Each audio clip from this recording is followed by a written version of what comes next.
Hi all, and today starts a brand new video series called Engraving in the Digital World. Back when we were first composers in the 19th century, we used to send our handwritten manuscripts to a publisher who would in turn fix and engrave any mistakes that we had and put them in a printing press for publication. But now, in the midst of the digital age in the 21st century, now we have programs like Finale, Sibelius, Notation, and other programs that help us notate music on our own.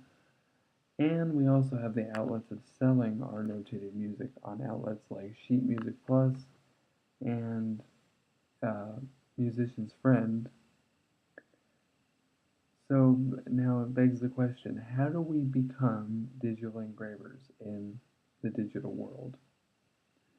Well, these next few videos over the next few days will help you with that exact feat of engraving a piece from scratch into Finale for your pleasure. So I urge you to stay tuned and watch as I take you step by step through the digital engraving process. Hello, and here we go with the first step of the engraving process. First step in the engraving process is to open Finale. So you're going to go up, you're going to click on Finale 2011, you're going to go down to the Setup Wizard, and a green box is going to come up. Different options are going to come up. You're going to go Setup Wizard if you want to start a new piece from scratch. I'm going to click it, it's going to open the dialog box for a new sheet of music to be started. And so right now I'm going through the paper sizes.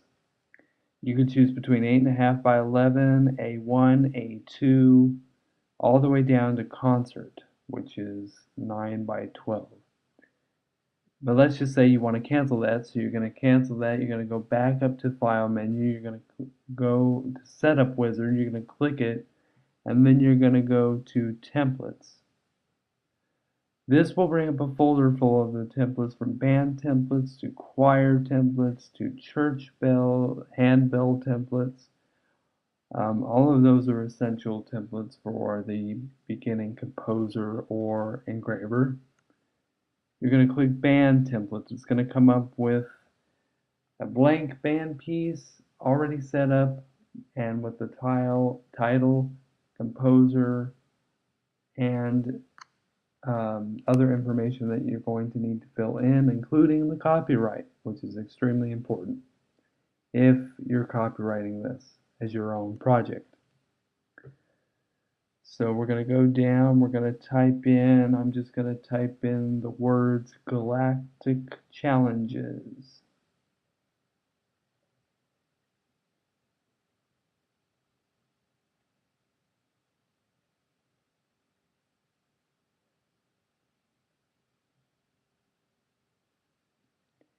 And then you're going to type in composer, of course, is me, cody.weinmann for this example, but you type in your own name for the composer, and then you're going to go down to where it has an arranger. If you have any possible arrangers, you're going to put that down.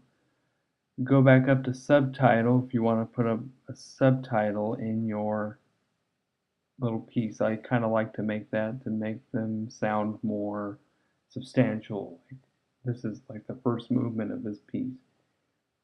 And then you're going to go down to where it says copyright, and you're going to type in your name, first and last, period, all rights reserved, copyright 2013, or whatever year you're watching this.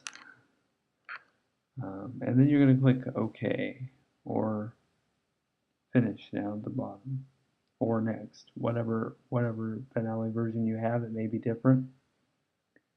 And now it's coming up with the dialog box for time signature, key signature, word modifiers, character modifiers, and your tempo. Set all that up. Set up your number of measures as well down at the bottom, and click send or finish. Now you're going to see your whole piece. Scroll down through it and make sure it's what you want, the correct configuration of what you want, and the correct title, name, and everything else.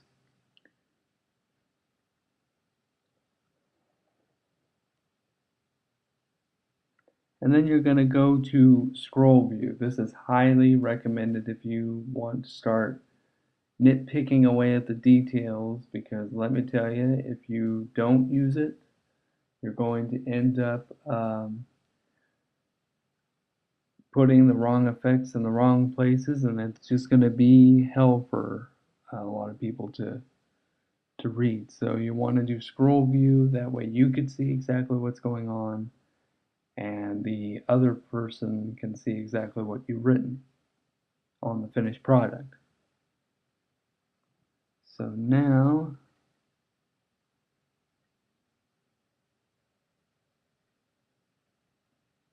I think we're going to choose an instrument to start doing melody or rhythm with. You're going to go to speedy note entry. Actually, yeah, simple note entry. You're going to actually put your notes in for rhythm or for melody, and it looks like on this one I am doing the percussion 1. You're going to keep writing in one layer of rhythm, and then you're going to go to speedy note entry, and you're going to command option 2 if you want to go into different layers. And if you want to layer your parts by putting another percussion sound on top of the one you just created, you're going to do the layer 2, command option 2, and then you're going to input your second part. Speedy note entry is among the fastest ways in Finale to notate music. I had a professor say to me once that if you're not using speedy note entry to put your notes and figures in, then you're going to be taking a long time to complete your project.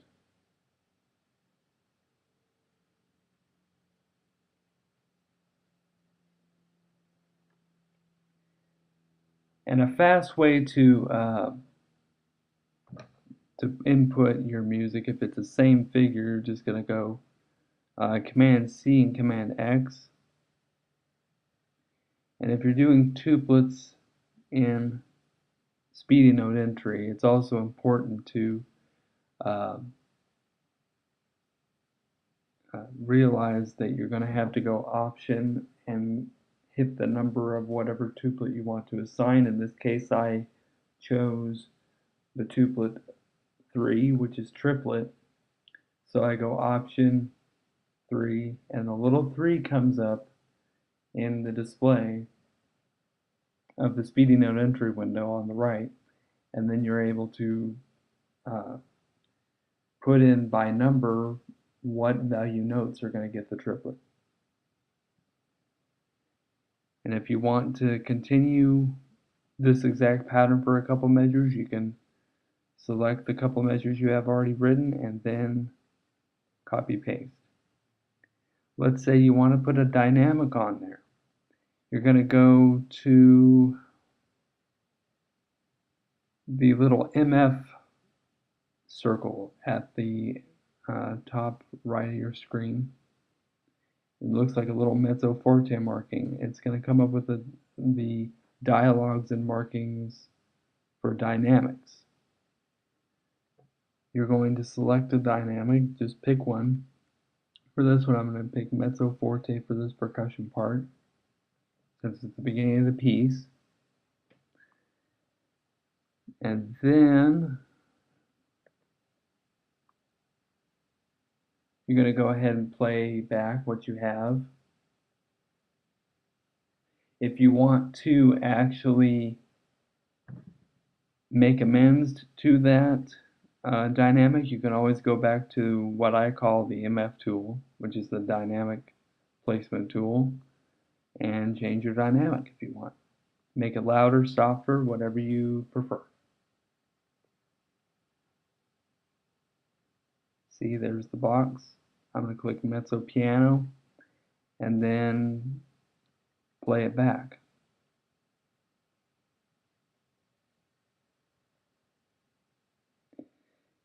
And then after I play it back,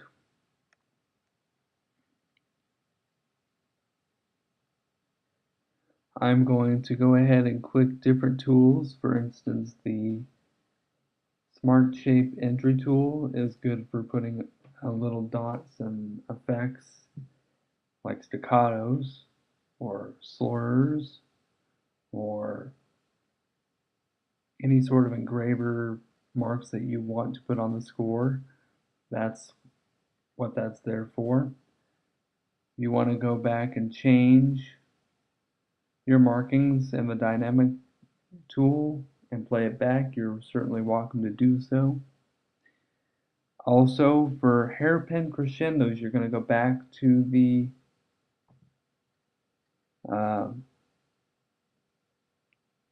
smart shape box and you're going to put the smart shape of a hairpin decrescendo or crescendo in there. Decrescendo faces left and crescendo faces right at the open end.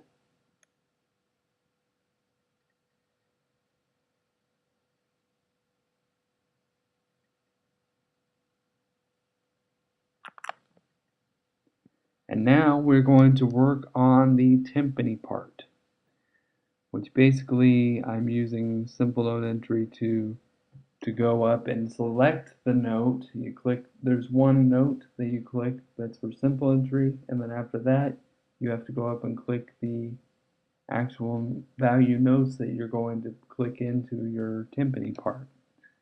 Again, I suggest going the speedy note entry route instead because you will be working at a much more proficient pace than if you're doing speedy note entry. One note I have to add is if you're doing triplets, sometimes it's easier to do it with simple entry because if you do complex tuplets with speedy entry, they end up making things take longer. So again, if you want to copy and paste that figure I just put in there, you just select it like I did. You go Command C and then select the next few measures and go Command V for paste and then play it back. See what you have.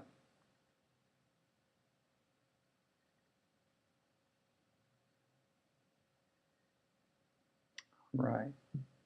You're going to scroll up the score a little bit by just toggling your mouse up and down.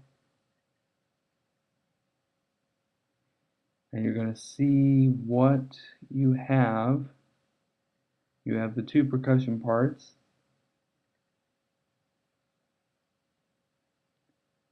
The non-pitched and the pitched timpani. Now I'm going up to the, looks like the tuplet tool.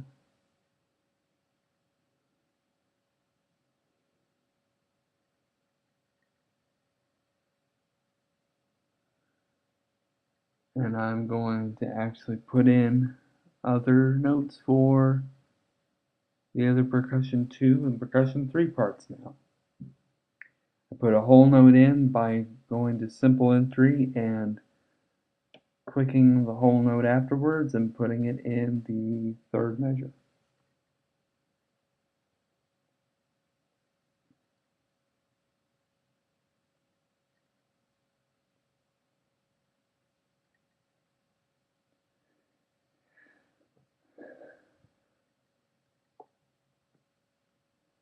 So after that, what you could do is either scroll your parts again to see what you've got, or play it back a few times until it's to your liking, to your ear's liking.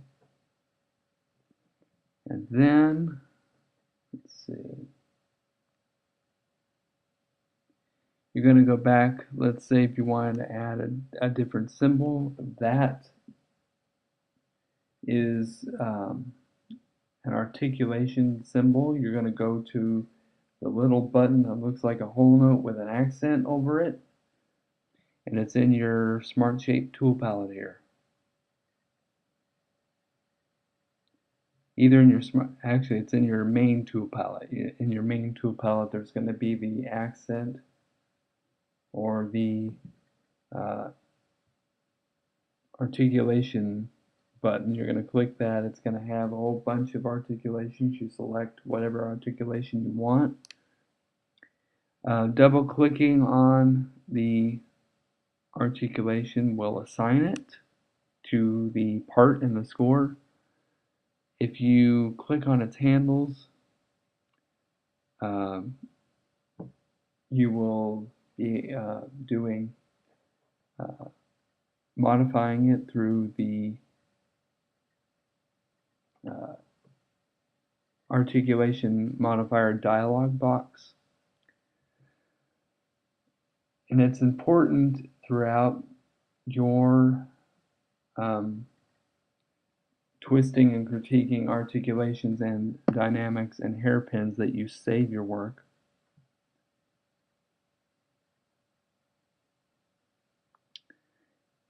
So that if you make any more hairpins, like the crescendo right there, you just go to the Smart Shape tool palette.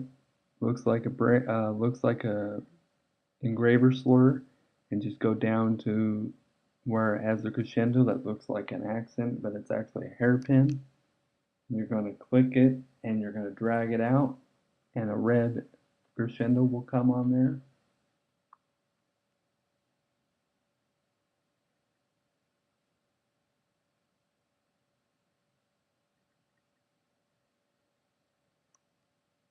Then you're going to go back to, let's say you want to change the dialog box or the dynamics again. You're going to go up to the MF tool and click it, and you're going to make amends to your second, third parts accordingly. Right now I have a mezzo piano mark, long crescendo over the second, third measure, and about halfway through the third measure going into the fourth measure I have a forte mark.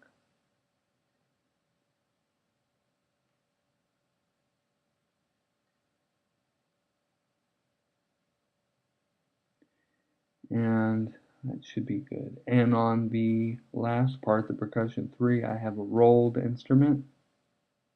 As I play it back, it's doing a rolled instrument piano, which means softly, with a big crescendo. So that will make the roll get louder and louder as they keep rolling.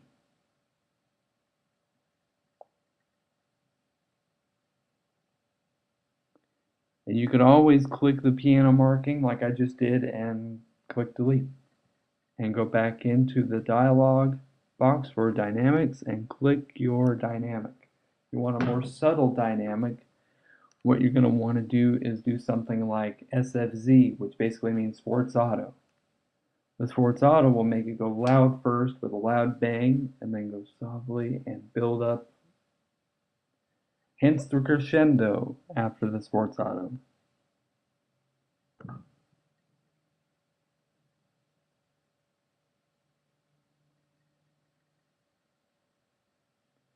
So that is how you create your percussion parts in a brand new score. I think we're just going to scroll along here and see if there's any fixes that we need to make.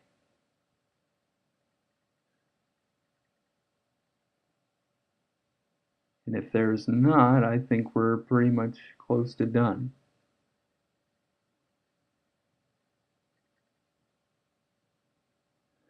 And always remember during the process, I can't stress it enough, Scroll through your project, make sure it's the way you want it, and save it right away.